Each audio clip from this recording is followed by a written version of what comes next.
quedó con algún producto, por ejemplo los cigarros, que es un caso muy similar al que hubo durante la Gran Guerra o la Primera Guerra Mundial, porque todos los revolucionarios consumen cigarros, ¿no? Entonces, al final de cuentas, resulta ser una moneda con más valor que el billete, ¿no? O las sábanas o guachinangos o los distintos billetes que se emitieron y que al final de cuentas pues, podían ser desconocidos de la noche a la mañana, es decir, había una incertidumbre muy grande.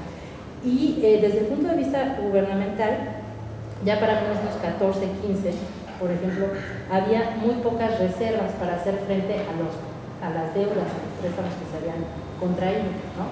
Entonces empezó una presión muy grande.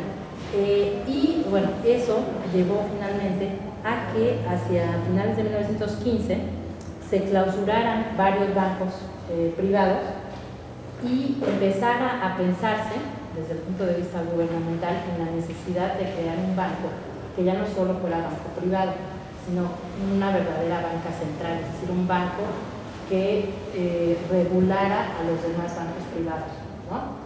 Entonces, en ese sentido, la revolución sí generó una desarticulación del sistema bancario que había habido durante el porfiriato, ¿no? O sea, ahí hay una ruptura que no va a tener lugar en otros campos, ¿no? En otros sentidos hay muchas continuidades económicas entre el porfiriato y la revolución, a pesar de que también muchas veces pensamos en revolución como opuesto a porfiriato, ¿no? Es decir, el programa de uno tenía que ser totalmente opuesto al de otro, ¿no? Bueno, finalmente, ¿qué es lo que sucede con esta crisis? En realidad, más que las medidas gubernamentales que se toman, lo que permite la superación de este escollo, de esta coyuntura, es en buena medida la recuperación que hay a nivel internacional. Es decir, los revolucionarios pues todavía estaban peleando unos con otros, incluso cuando el constitucionalismo encabezado por Carranza logra imponerse en buena parte del país, pues sigue habiendo diferencias entre los revolucionarios y sabemos que, digamos, los intentos de levantamientos y demás pues van a continuar incluso después de 1920. Pero lo que sí cambia es la coyuntura internacional, porque justamente el hecho de que también a partir de 1914 empiece la Gran Guerra hace que en el mediano plazo este mercado de minerales que se había caído se recupere, ¿no? Porque uno de los elementos estratégicos para la guerra pues son los minerales, y no es casual que entonces empieza el primer auge, digamos, de la exportación petrolera mexicana. O sea, había petróleo desde antes en México, se había empezado a exportar, pero realmente no era uno de los productos más importantes en términos de exportación, y es a partir de este momento, más o menos en 1919, vamos a ver, es el primer auge de la venta del petróleo, ¿no? Entonces, esta circunstancia favorece una estabilización que, bueno, va a ser aprovechada por el grupo triunfante para afianzarse en el poder, ¿no? Entonces, bueno, en términos generales este sería como el antecedente obligado para pensar a México a lo largo del siglo XX. Ahora, estamos todavía en un momento en el que tenemos una economía muy pequeña, ¿no? Y eso vamos a ir viendo cómo va cambiando, una economía muy pequeña y básicamente rural, ¿no? Bueno, tenemos aquí la economía hacia 1920, la población rural era más o menos el 70% del país, ¿no?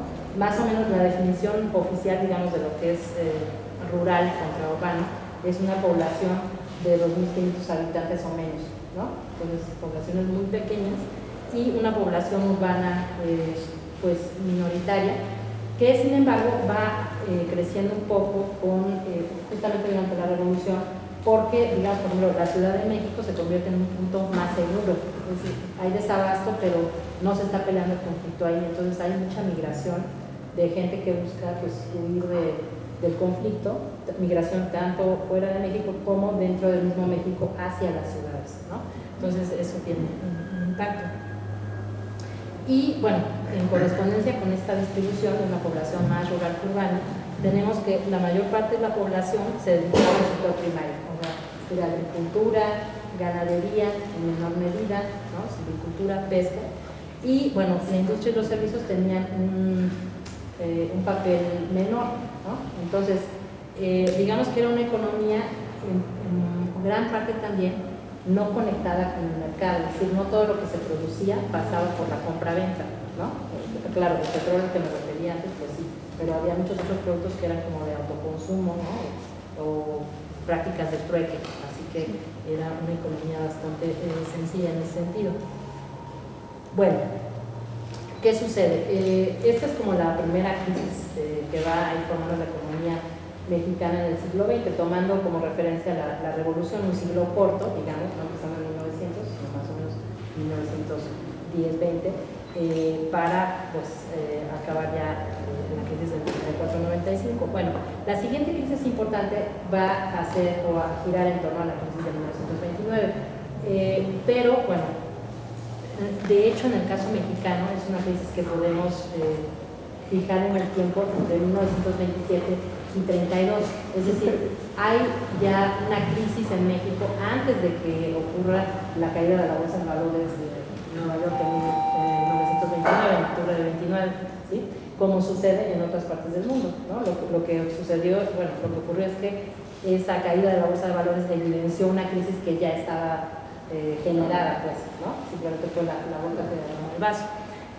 Para ese momento vemos que en realidad había poco cambio en cuanto a las dimensiones de la economía, es decir, y la estructura. La población rural seguía siendo prácticamente la misma, un poco menor, y lo mismo, el sector primario seguía siendo pues, mayoritario, ¿no? O sea, prácticamente no había cambiado en ese sentido la economía. Ahora, sin embargo, la crisis que se vivió en este momento de 27-32 sí es bastante diferente en carácter con respecto a la crisis que, bueno, a la que me referí, que se dio durante la Revolución, ¿no? Aquí, bueno, uno de los problemas centrales tuvo que ver con la conjunción de nuevo de presiones internas y externas. En cuanto a las presiones internas, podemos decir que 1927 empieza a ser un momento complicado, es decir, ya estamos en un, a partir de 1920, digamos, el Grupo Sonora llega al poder, ¿no? Con la figura de Obregón, después lo sucede Calles, y hay una conformación bastante estable del poder político. Eso, sin embargo, no implicó la desaparición de los levantamientos, ¿no? Uno de los puntos críticos en ese sentido fue el desarrollo de la guerra cristera, ¿no? Que, bueno, tuvo una serie de tensiones ideológicas, políticas, ¿no? Pero que al final de cuentas lo que hizo desde el punto de vista económico es que obligó al Estado posrevolucionario, que apenas estaba recuperando, ¿no? Es decir, que estaba viendo cómo allegarse de recursos y cumplir todas las promesas que se habían hecho durante la Revolución, ¿no? Bueno, lo obligó a gastar más en presupuesto militar. De hecho, más o menos a raíz del comienzo de la guerra cristera, un 30% del presupuesto público se destina a la guerra, ¿no? Más o menos. Y eso hace que otros proyectos que, bueno, podrían haber tenido impacto económico en el momento, por ejemplo, el proyecto educativo, que en la primera parte de los años 20 se impulsó mucho, se deje de lado, ¿no? Entonces hay una disminución del presupuesto ahí y bueno, viene el problema de la guerra cristera. Y además se junta con el tema de la sucesión presidencial.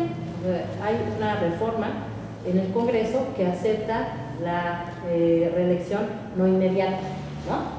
Y entonces eso genera mucha inconformidad y el secretario de Guerra, que era Serrano, junto con otros militares, deciden levantarse en contra de Obregón, ¿no? Y eso lleva, como sabemos, al asesinato de Obregón, ¿no?